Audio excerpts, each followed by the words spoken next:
ask you simple questions. You will answer in short sentences only what you believe to be absolute truth. Absolute truth. I can do that.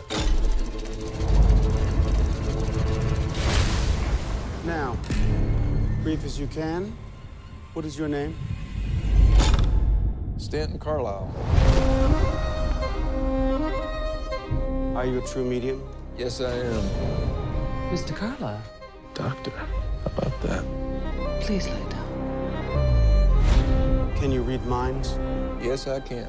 Under the right circumstances. Keep your answers brief. What do I want? To be found out, same as everybody else. Are you in contact with the beyond?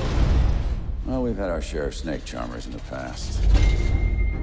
We deal with them. You don't fool people, Stan. They fool themselves. I've given you a fortune. It's time that you delivered. When does it end? I want to know.